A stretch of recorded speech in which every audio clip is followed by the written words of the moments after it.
आइए प्रभु। आपका ये प्रेम देखकर माता कौशल्या का स्मरण हो आया। आप उन्हीं की माते चुन चुनकर मीठे बेर मुझे खिला रही हैं।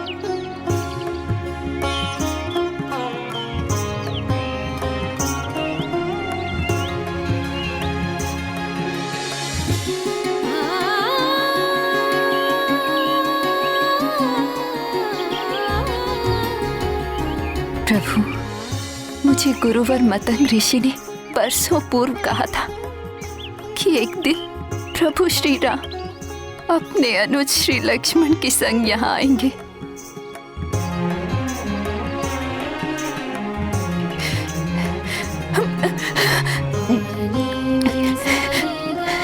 ये भी मीठा है।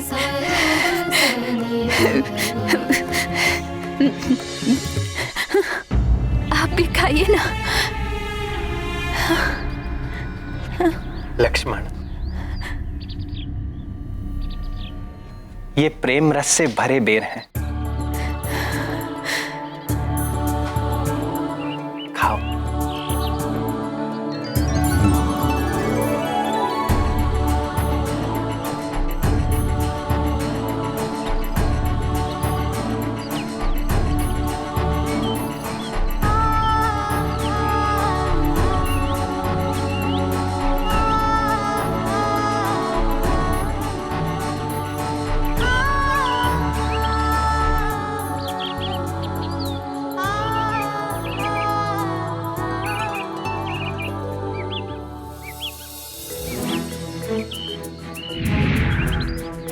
भक्तिन शबरी माता की कुटिया से दिव्य आभा आलोकित हो रही है। कहीं वही तो नहीं है मेरे प्रभु श्री राम?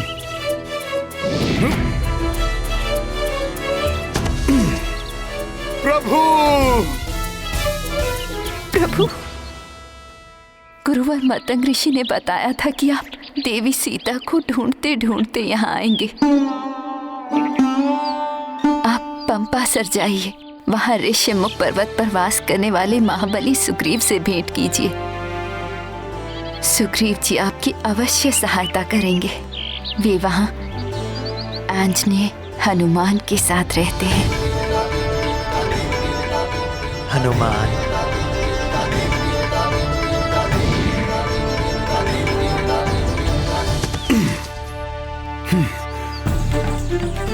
अब तो प्रभु राम से मेरी भेंट हो ही जाएगी।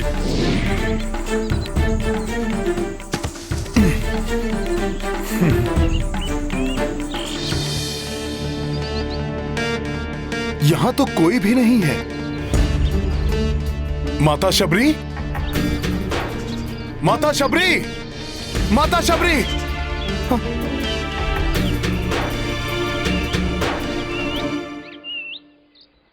माता शबरी भी यहां नहीं है।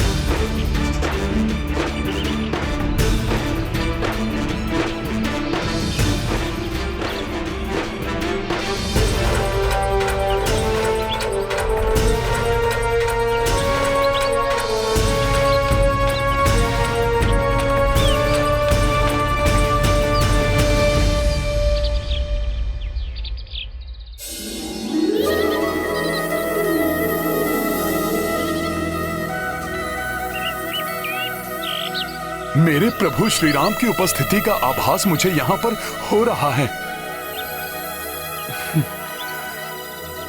हे प्रभु, आप ये कैसे परीक्षा ले रहे हैं अपने भक्त हनुमान की? हनुमान! ये तो भ्राता सुग्रीव का स्वर है। कहीं पुनः कोई? नहीं नहीं। वाली भैया कुछ भी करवा सकते हैं। हनुमान को मेरे पास होना चाहिए था। है कहाँ हनुमान?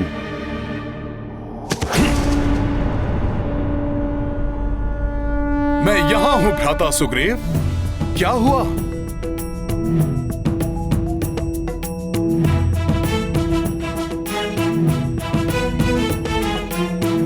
हनुमान, ये दूत कह रहे हैं कि कोई सोर आ रहा है और वो मेरे बारे में पूछ रहा था।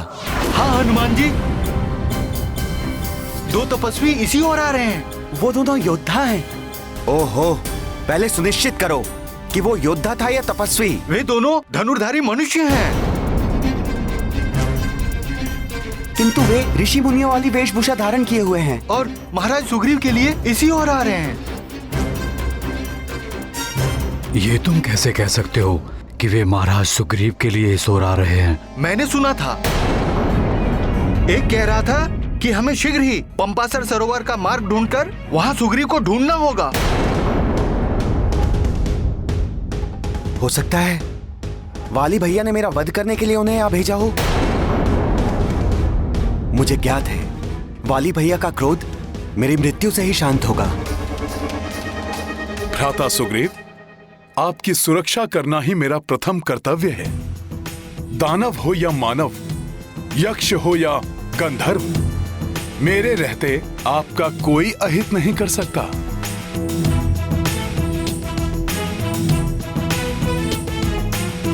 तो जाओ हनुमान, ज्ञात करो ऋषियों का छद्म वेश धारण किए हुए वे धनुर्धारी कोई भी हो सकते हैं, मेरे शत्रु भी, जो मेरे लिए इस ओर आ रहे हैं। आप चिंता ना करें।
अच्छा, यही हैं वो दोनों ऋषि वेशधारी।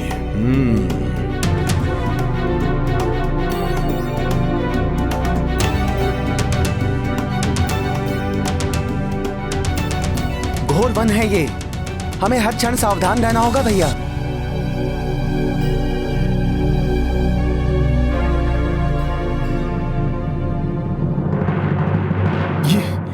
इनका ये तेजस्वी मुखड़ा, कहीं ये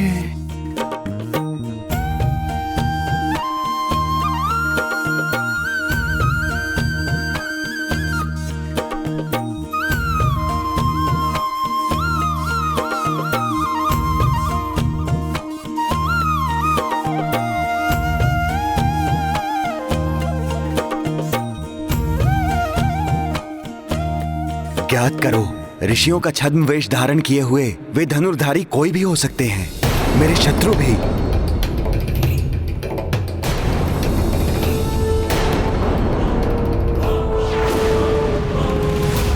शत्रु जैसे नहीं लग रहे हैं ये। भ्राता सुग्रीव की शंका मुझे निराधार प्रतीत हो रही है। फिर भी उनकी सुरक्षा के लिए मुझे यह ज्ञात तो करना ही होगा कि ये दिव्य तेजस्वी मानव कौन है। मैं तुम्हें काम रूप का वर देता हूं, जिससे तुम अपनी इच्छा अनुसार कोई भी रूप धारण कर सकोगे।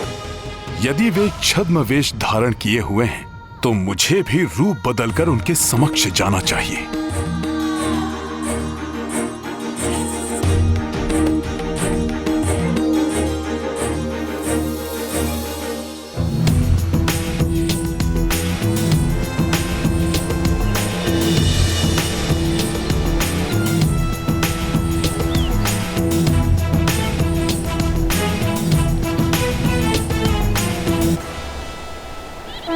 अभी ज्ञात हो जाएगा कि कौन है वो दोनों धनुर्धारी।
इनकी ये दिव्य आभा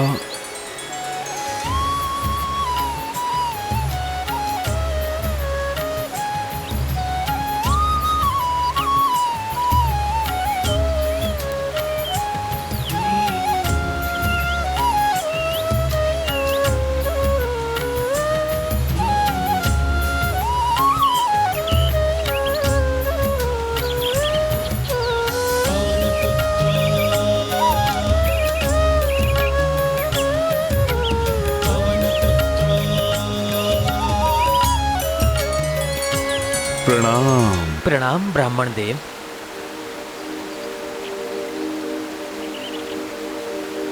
ऋषिमुख क्षेत्र में आपका स्वागत है, किंतु आप जिस मार्ग की ओर जा रहे हैं वो मार्ग दुर्गम है। आगे जाने के लिए मैं आपकी सहायता कर सकता हूँ। सहायता की आवश्यकता तो है हमें। हम इस मार्ग से अपरिचित हैं।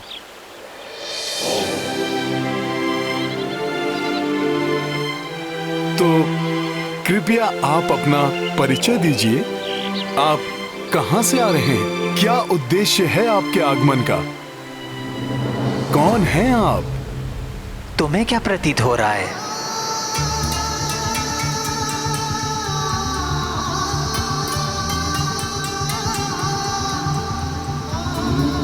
कौन हूं मैं?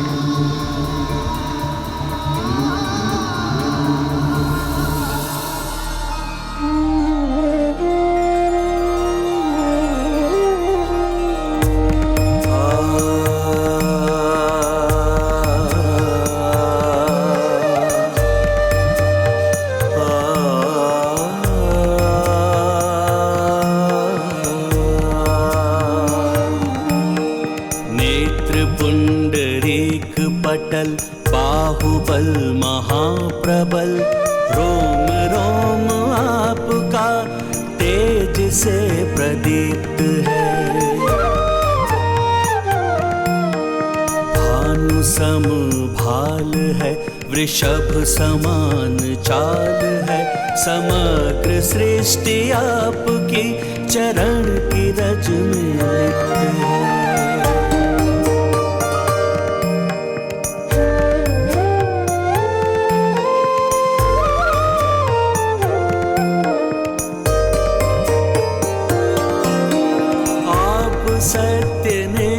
है बखान करना क्लिष्ट है, गज की सूंड के समान आपकी भुजाएं हैं।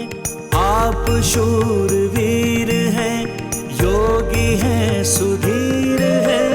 आप से ही पंपासुर की प्रज्वलित दिशाएं हैं। आपको नमन करूं, पद का प्रक्षालन करूं। आपके दरस से भाव में यही विराम है। प्रतीत हो कदाचिता आप हैं परम पिता। आपको है श्री प्रभु शत शत प्रणाम है। आपको है श्री प्रभु शत शत प्रणाम है। आपको है श्री प्रभु शत शत प्रणाम है।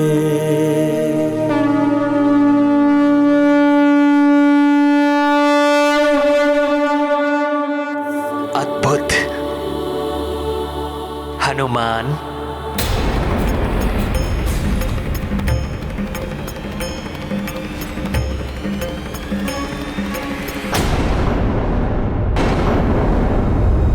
आपने मुझे कैसे पहचान लिया?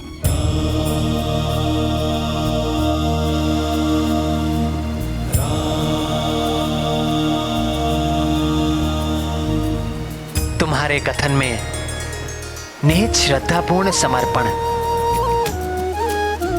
वाक्य विन्यास का लालित्य, व्याकरण की शुद्धता, कवित्व की विद्वता, ये सब कोई वेदों का ज्ञाता ही बोल सकता था। बल और पांडित्य का अद्भुत मिलन। मात्र हनुमान ही हो सकता है। तुम्हारे दिव्य कर्ण कुंडल और कंठहार तुम्हारी पहचान है हनुमान।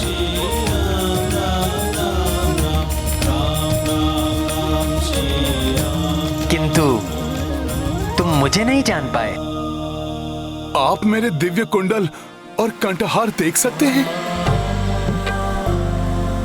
किंतु जगत में मात्र 3 व्यक्ति ही उन्हें देख सकते हैं। मेरी माता, मेरे गुरुदेव और मेरे आराध्य प्रभु श्री राम। मैं तुम्हारा गुरुदेव नहीं हूं, मां भी नहीं हूं।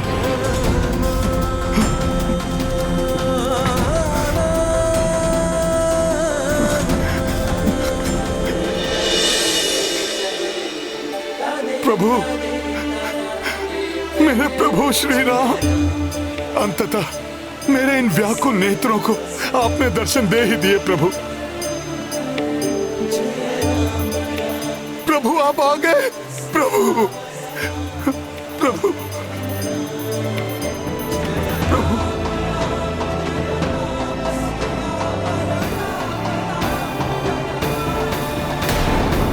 प्रभु, आपको देखकर स्वतः ही मेरे जुड़ते हाथ, मेरा झुकता हुआ शीश, आपके श्री चरणों में बैठने को करता हुआ मेरा मन मुझे यही इंगित कर रहे थे कि आप मेरे प्रभु के अतिरिक्त कोई और हो ही नहीं सकते। प्रभु, नहीं हो सकते।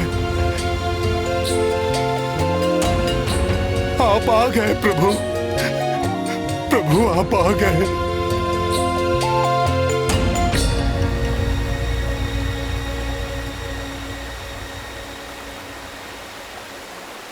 हनुमान,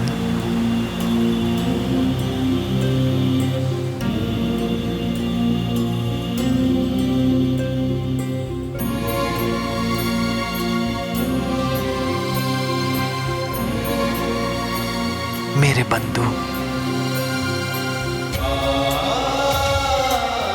मेरे सखा, मेरे सहायक,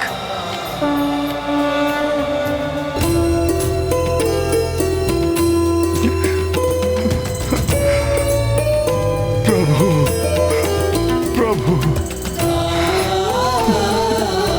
मेरे प्रभु राम,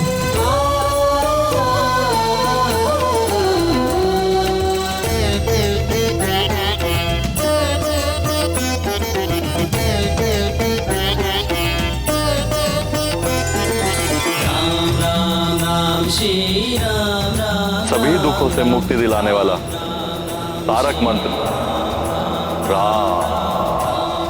आज से तुम इसी नाम का जप करोगे, जिसकी साधना से प्रभु श्री राम से तुम्हारा शुभ मिलन होगा, जिसके उपरांत तुम योग की अंतिम अवस्था राजयोग प्राप्त करोगे, जो तुम्हारे मस्तिष्क को असीमित ऊंचाइयों तक ले जाएगा और तुम योग के सर्वोच्च शिखर के बल्ले अर्थात समस्त बंधनों से परे जाकर सत्वर को प्राप्त कर लोगे।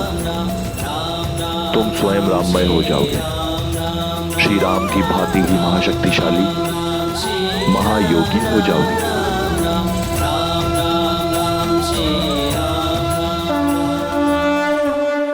रघुनंदन को दरस जो पाए, ऊर्जा तेज कपि भर आए। रामचंद्र जब उर्स लगाई, हनुमत केवल्या हो जाई। दिव्य अनुपम अद्भुत बेला, शिव विष्णु का परस्पर मेला।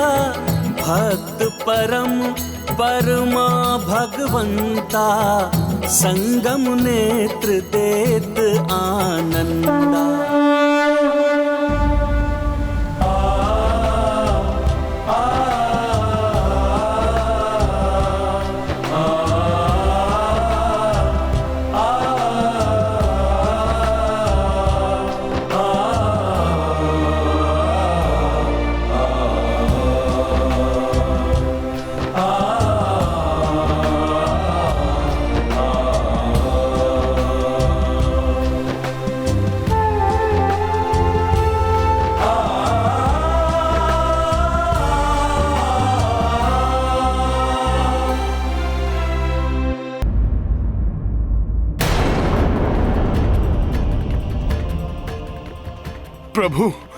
आपके इस आलिंगन के पश्चात ये प्रतीत हो रहा है कि जैसे मैं समस्त भाव बंधनों से मुक्त हो गया हूँ। मेरा मन मस्तिष्क, मेरा चित्त एक असीम शांति और अलौकिक आनंद से परिपूर्ण हो गया है प्रभु। यही स्थिति होती है कैवल्य की। हनुमान, हम यहाँ सुग्रीव से भेंट करने आए हैं। प्रभु, महाबली सुग्रीव मेरे भ्राता समान हैं। मेरे परम मित्र हैं वे, और मैं उनके मंत्रियों में से एक हूं। वे वहां ऋष्यमुख पर्वत के शिखर पर वास करते हैं। मैं शीघ्र ही आपको वहां पर ले चलता हूं प्रभु। उस पर्वत के शिखर पर? लक्ष्मण, हमें शीघ्र ही उस पर्वत शिखर पर चढ़ना होगा। क्षमा करें प्रभु, ऋष्यमुख पर्वत पर चढ़ाई करना अत्यंत कठिन है। यदि आपको आपत्ति ना हो तो मैं आप दोनों को अपने कंधों पर बिठाकर वहां ले जा सकता हूं। ये कैसे संभव है हनुमान? लक्ष्मण भैया, जिसके साथ प्रभु श्री राम हो उसके लिए क्या संभव और क्या असंभव। जय श्री राम। आपकी आज्ञा है प्रभु।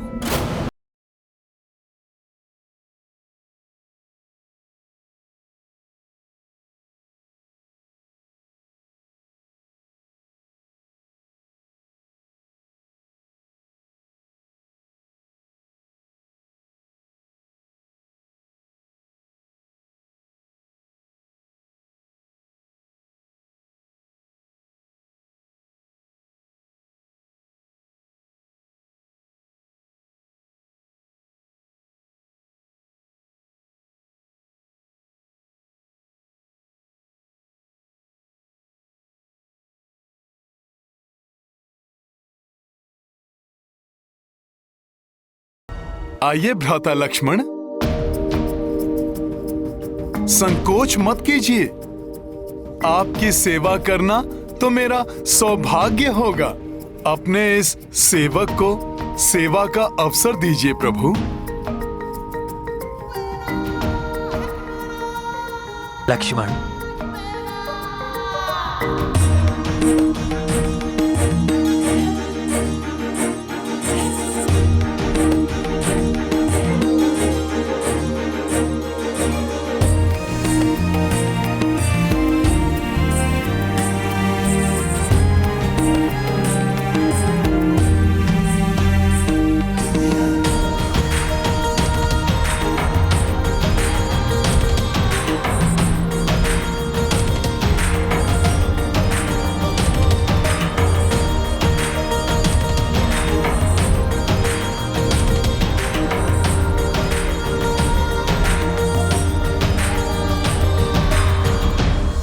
जय श्री राम।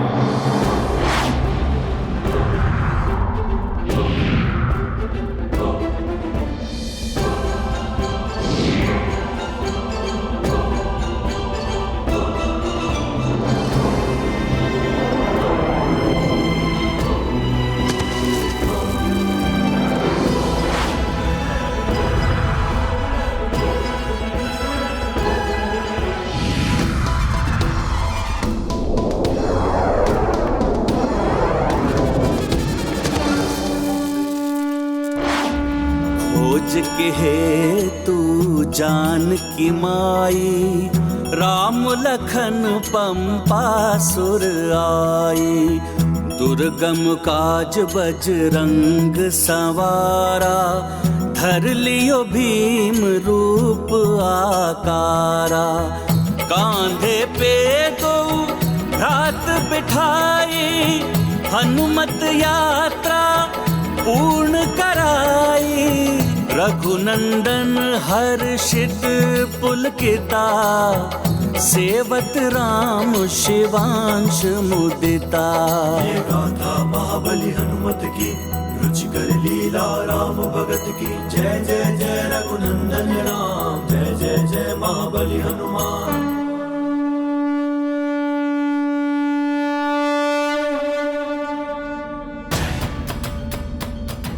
महाराज सुग्रीव, वो देखिए हनुमान जी आ गए। उनके साथ 2 तपस्वी भी हैं।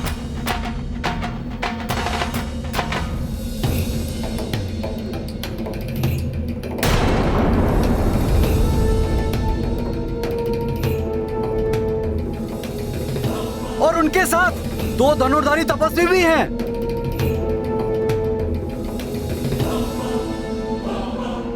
हनुमान इन धनुर्धारियों को यहाँ क्यों ला रहे हैं?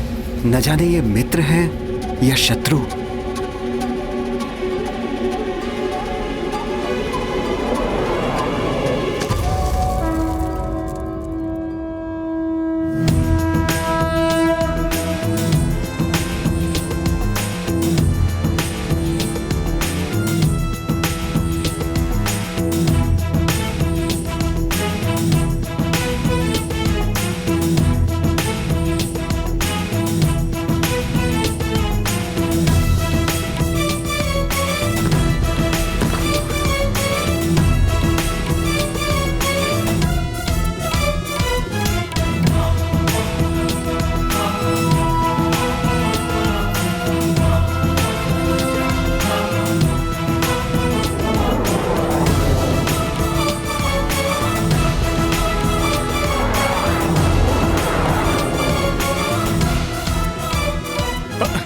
चलिए प्रभु, प्रभु आइए, आइए प्रभु।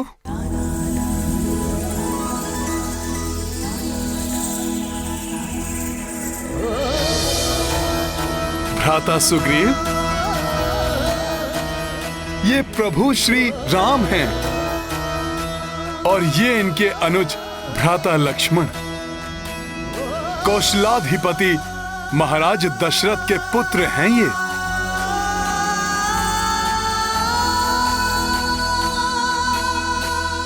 प्रभु श्री राम विशेष रूप से आपसे भेंट करने आए हैं।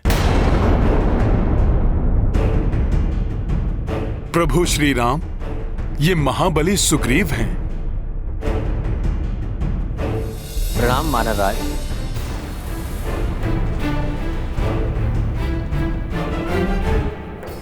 दुर्भाग्यवश इनके भ्राता वाली के कारण इन्हें अपने राजपाट का त्याग करना पड़ा और ऋष्यमुख पर्वत पर शरण लेनी पड़ी।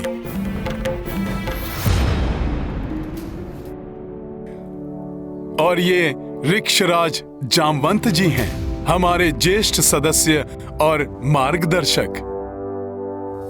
प्रणाम ऋक्षराज। प्रणाम अवध कुमार।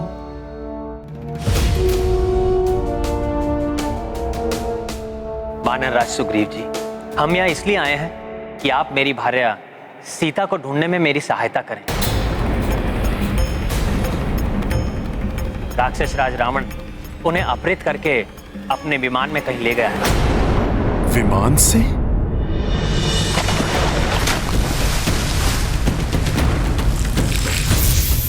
मेरी रक्षा कीजिए नाथ, प्रभु मेरी रक्षा कीजिए, रक्षा कीजिए।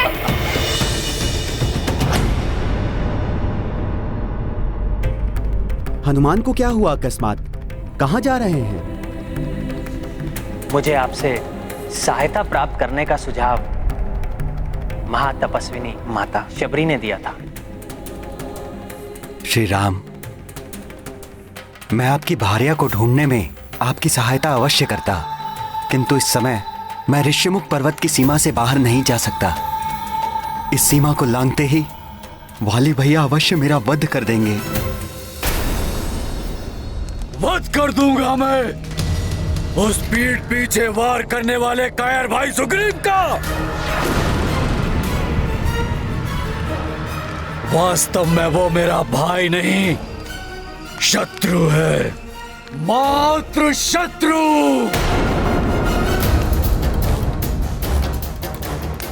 ऋषिमुख पर्वत पर छिपकर बैठा है वो धूर्त।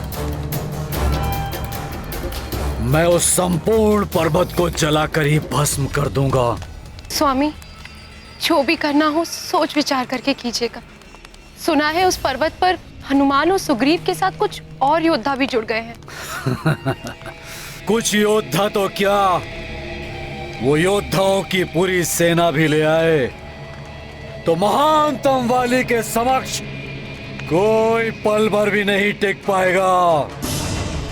स्वामी, आपकी बल और वीरता पे मुझे कोई संदेह नहीं है, परंतु नीति हमेशा ही कहती आई आपका शत्रु कितना शक्तिशाली है या किस प्रकार वो शक्ति संचय कर रहा है, इस पर सदा ही आपकी दृष्टि होनी चाहिए।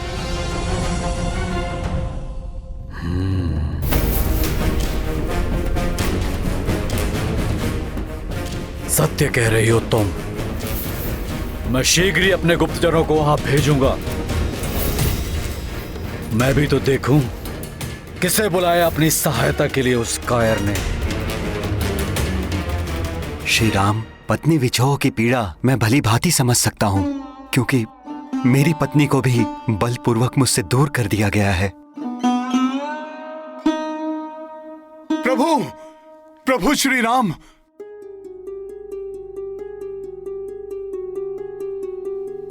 ये आभूषण देखिए। ये आभूषण कदाचित माता सीता के ही हैं।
लक्ष्मण भैया, जामवंत जी ने मुझे बताया था कि माता सीता का स्वयंवर बहुत ही भव्य था और विवाह भी बड़ी धूमधाम से हुआ था। फिर ऐसा क्या हो गया कि प्रभु श्री राम माता सीता से विलग हो गए हैं?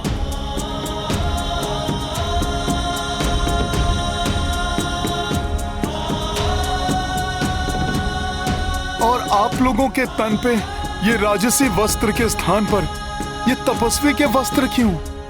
हनुमान जी, हुआ ये कि विवाह के पश्चात हम सब अयोध्या लौट आए।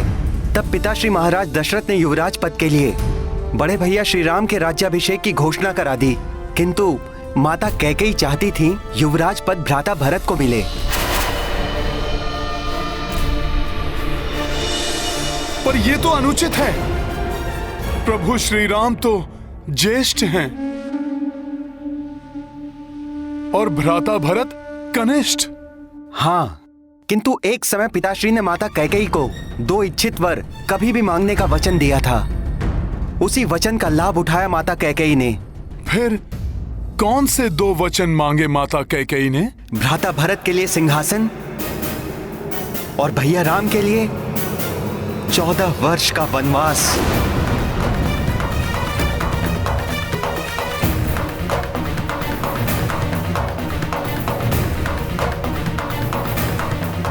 ये तो बड़ा ही कठोर वचन मांग लिए माता कैकेयी ने। हाँ, रघुकुल रीत सदा चली आई, प्राण जाए पर वचन न जाए। वचन की बेड़ियों ने विवश कर दिया था पिताश्री को। फिर क्या हुआ? फिर माता कैकेयी ने अपने कक्ष में उपस्थित होने के लिए उन्हें संदेश भिजवाया। महाराज, ऐसे में यदि मैंने राम को सब कुछ त्याग कर वनवास जाने को कह दिया, तो कहीं वो क्रोधित होकर विद्रोह न कर उठे।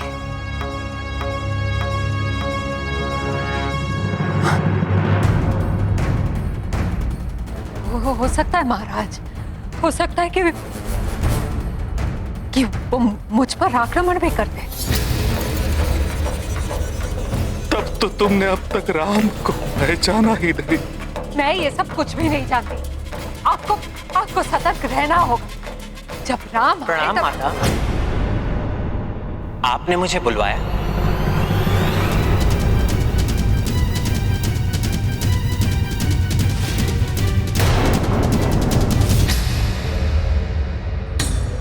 राम, मेरे पुत्र। ये क्या माता? पिताश्री को क्या हुआ?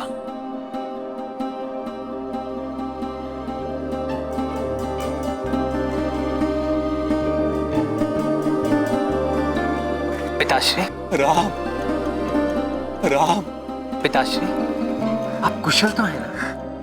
ये कुशल से है, इनकी चिंता तुम मत करो।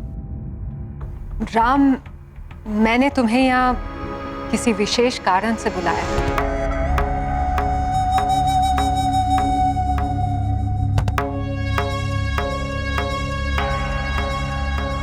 आदेश कीजिए माता, आपकी आज्ञा का पालन होगा।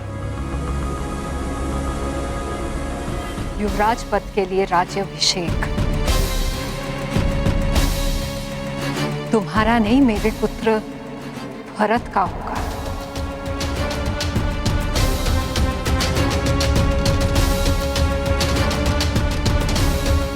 और तुम्हें 14 वर्षों के लिए वन में वास करना होगा।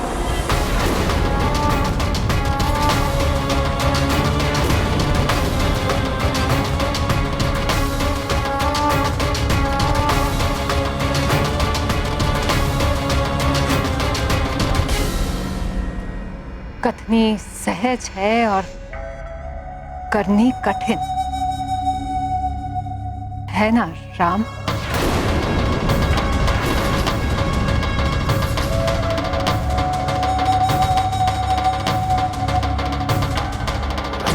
आपकी आज्ञा मुझे स्वीकार है माता।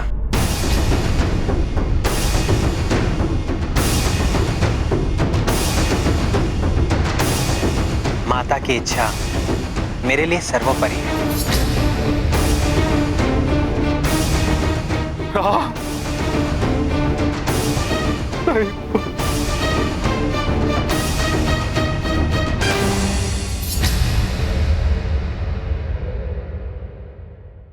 महान आत्मा है प्रभु श्री राम, जो उन्होंने माता के अन्यायपूर्ण आदेश को भी बड़ी सहजता और प्रसन्नता के साथ स्वीकार किया।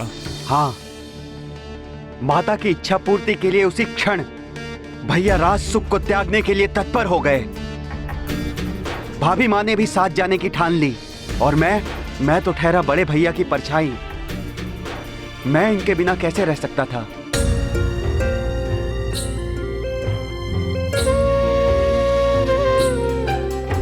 भैया के लिए ये सब स्वीकार करना अत्यंत कठिन था। फिर हम सब अयोध्या से चले गए।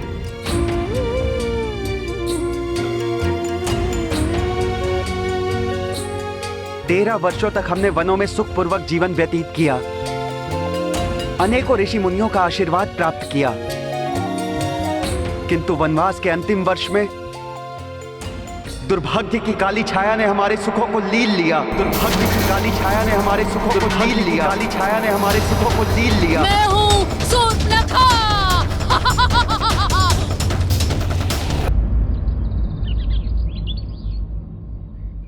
दुर्भाग्य की काली छाया ने हमारे सुखों को लील लिया।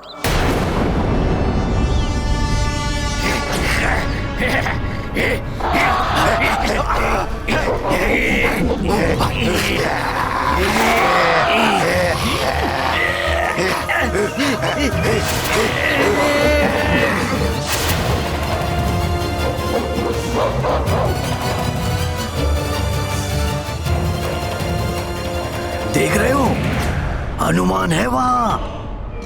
उसे कदापि ज्ञात नहीं होना चाहिए कि मैं मायावी वानराक्ष अपने मायावी अनुचरों के साथ इनके ऊपर दृष्टि रखे हुए हूं। कोई ध्वनि नहीं, कोई हलचल नहीं।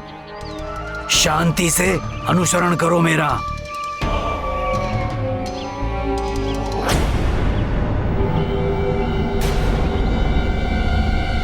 कुछ असामान्य सा हो रहा है यहाँ।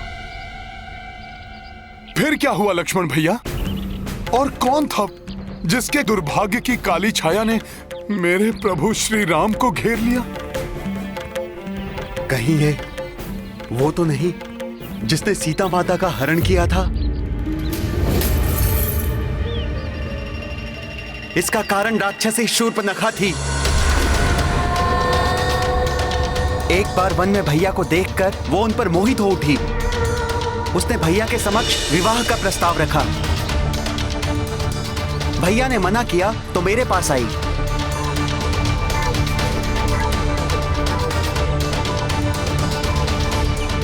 मेरे भी मना करने पर वो क्रोधित हो उठी। उसने सोचा यदि वो भाभी माँ का वध कर देगी तो भैया उनसे विवाह कर लेंगे, और उसने भाभी माँ पर आक्रमण कर दिया। उसी समय भैया के आदेश पर मैंने उसे दंड देने के लिए उसके नाक और कान दोनों काट दिए। नहीं!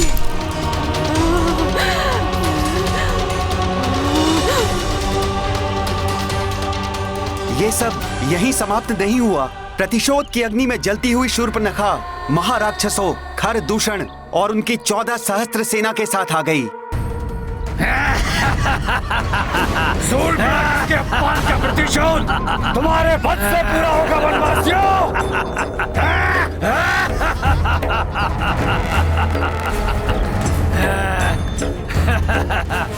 खरदूषण और उनकी 14 सहस्त्र सेना को देखकर भैया श्री राम ने मुझे भाभी माँ की रक्षा के लिए उन्हें लेकर कंदरा में जाने को कहा।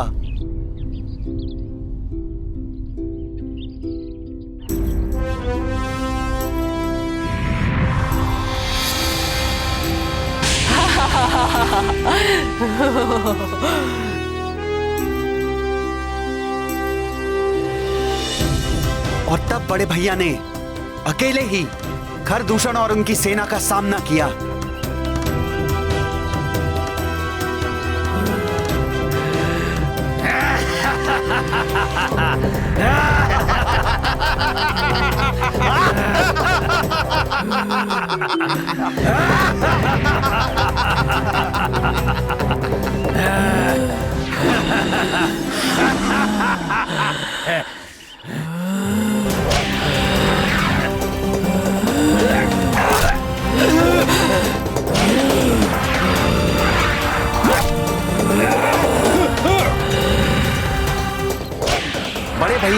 घड़ी से कम समय में ही हर दूषण और उनकी 14 सहस्त्र आसुरी सेना का संहार कर दिया। बड़े भैया के इस पराक्रम को देख भयभीत हुई शूर्पनखा अपने महाबली भ्राता के पास सहायता के लिए जा पहुंची।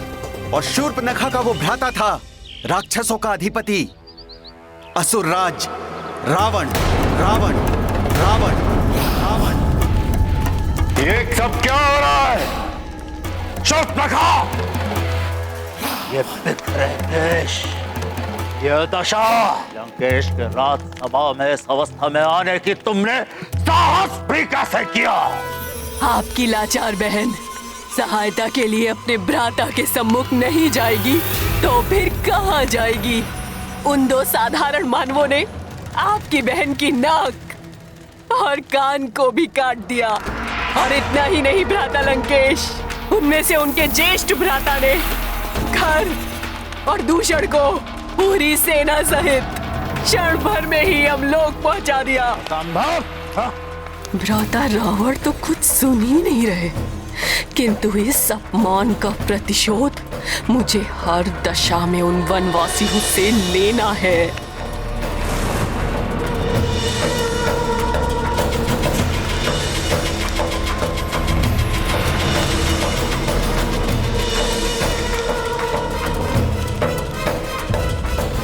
सुंदर,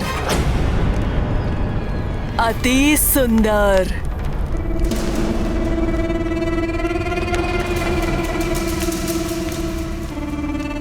कौन?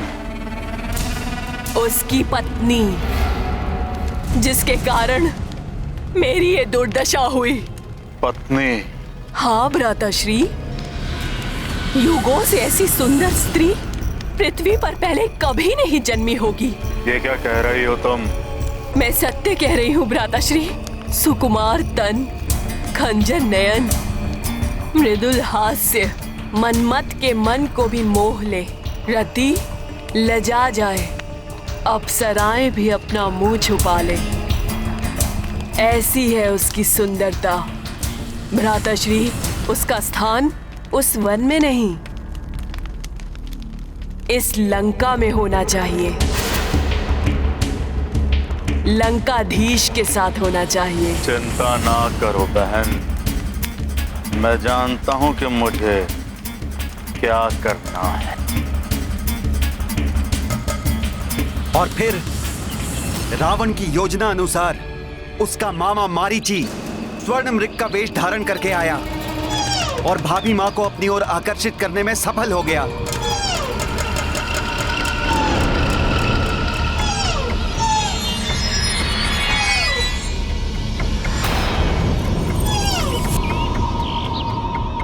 इतना सुंदर स्वर्ण मृग। उस स्वर्ण मृग ने भाभी मां को ऐसा लुभाया कि वो बड़े भैया से उसे लाने के लिए हट कर बैठी। तब भैया भाभी मां को मेरी सुरक्षा में छोड़कर मृग के पीछे घोर वन में चले गए।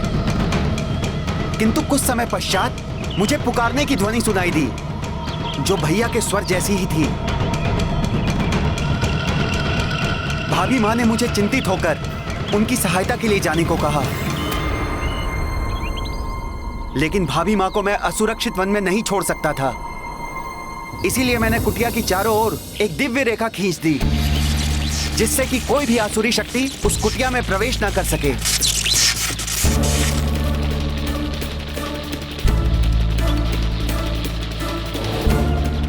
आज्ञा दे माता।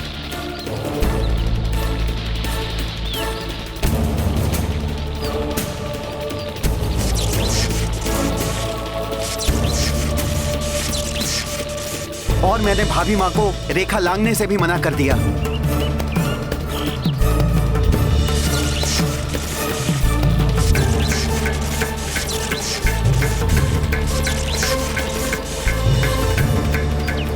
फिर क्या हुआ लक्ष्मण भैया? मेरे कुटिया से जाते ही योजना अनुसार रावण वहां पहुंच गया। उसने कुटिया में प्रवेश करना चाहा तो मेरी खींची हुई दिव्य रेखा ने उसे रोक दिया।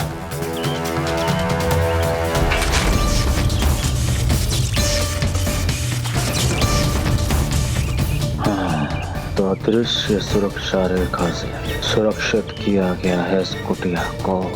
तब उस मायावी ने भिक्षुक का वेश धारण किया।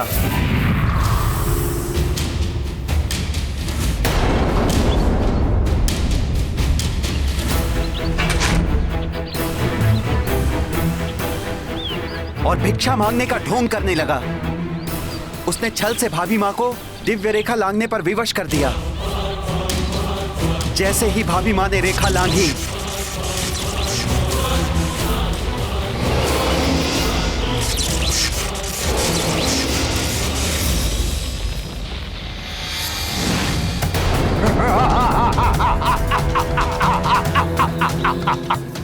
कौन हो तुम? लंकेश दशानन रावण।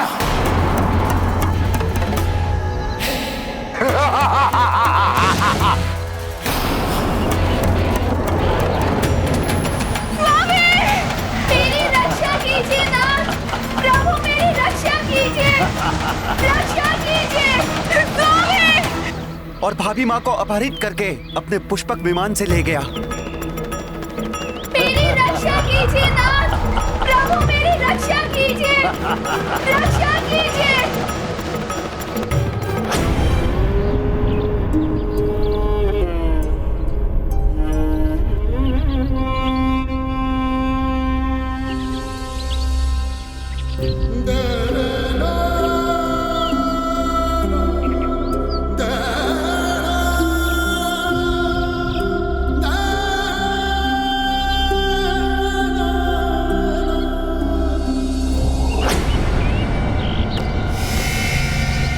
तो मेरी शंका निराधार नहीं थी।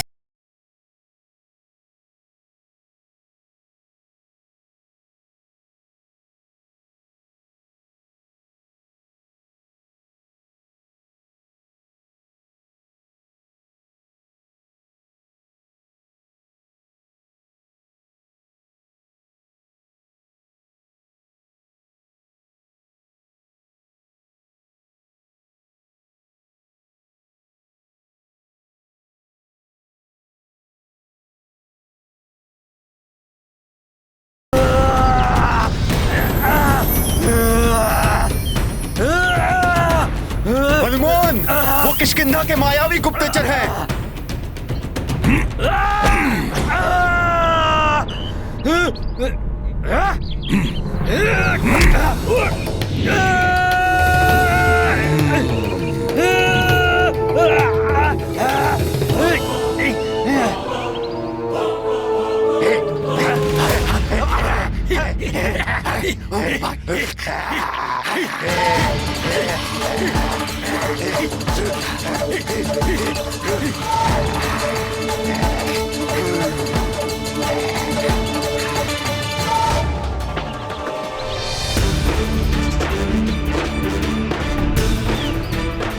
भैया राम आ गए हैं। अब किसी और की आवश्यकता नहीं। इस प्रकार बचकर नहीं जा पाओगे तुम सब यहां से।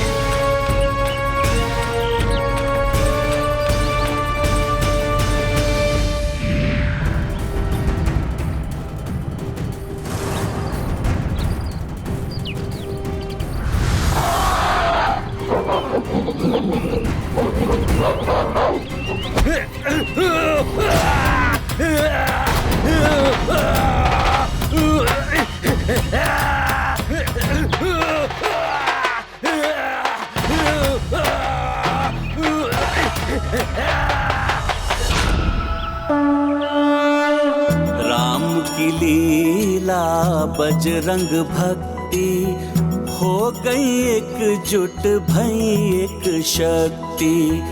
दुष्टों का मिलकर संहार करते दो तारणहार।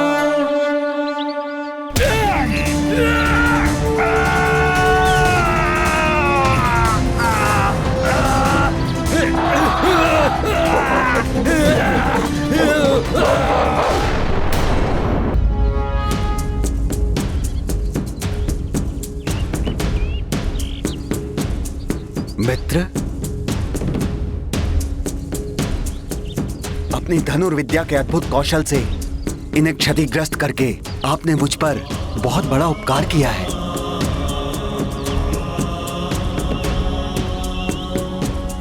अन्यथा ये वाली भैया तक मिथ्या सूचना पहुंचाते कि मैंने उनका वध करने के लिए किसी योद्धा को नियुक्त किया है,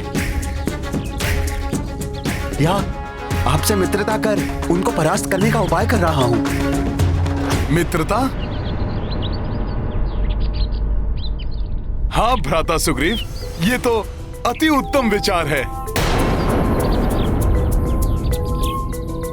क्षमा कीजिएगा, छोटा मुंह और बड़ी बात कहने का साहस कर रहा हूं। अपने राजपाट और जीवन संगिनी के सानिध्य से वंचित आप दोनों एक ही पीड़ा से ग्रस्त हैं।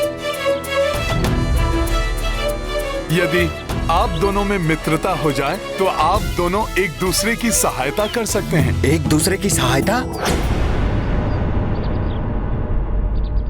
सावधान मित्र हनुमान, यदि ये सूचना वाली भैया तक पहुंच गई फिर तो संभवतः वो मेरे अंत का प्रबंध कर देंगे। शाल के विशालकाय वृक्षों को मुग्धर बनाकर अपना व्यायाम करने वाले, अपने मुष्टि के प्रहार से पर्वतों को धूल में परिवर्तित करने वाले, दुंदुभी जैसे राक्षस का वध करके उसे कई योजन दूर फेंकने की शक्ति रखने वाले,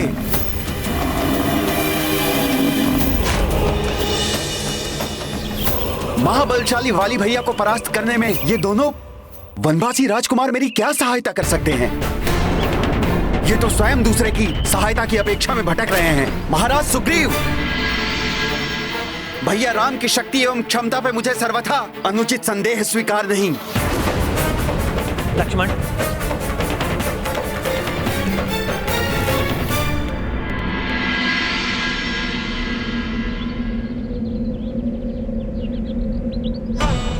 क्षमा करें आर्य। भ्राता सुग्रीव आप दोनों के बल और पराक्रम से पूर्णतः परिचित नहीं हैं। इसीलिए वो प्रभु के सामर्थ्य पर विश्वास करने में असमर्थ हैं।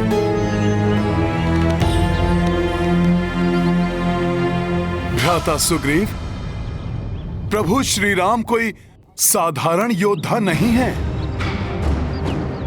अपने एक ही बाण से रावण के संबंधी खरदूषण और उनकी सेना के 14 सहस्त्र असुरों का संहार करने वाले प्रभु श्री राम अवश्य वाली भैया को परास्त कर आपको किष्किंधा के सिंहासन पर आसीन करेंगे।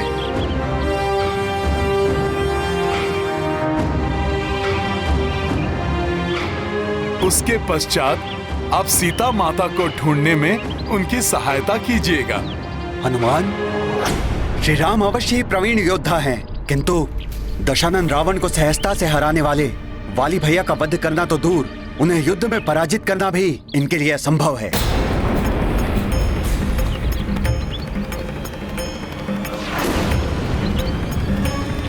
लक्ष्मण,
समस्त दिशाओं को कंपित करने वाली ये भीषण ध्वनि कहीं किसी बड़े अशुभ का संकेत तो नहीं?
के 7 वृक्षों को एक ही बाण से खंडित कर दिया।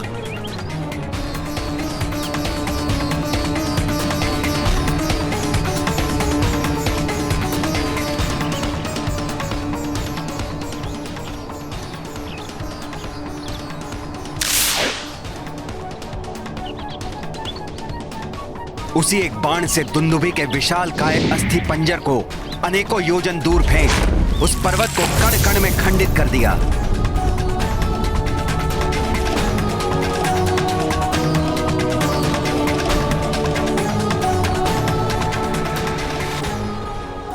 किसी को पूर्णतः जाने बिना उसकी योग्यता पर संदेह करना सर्वथा अनुचित है।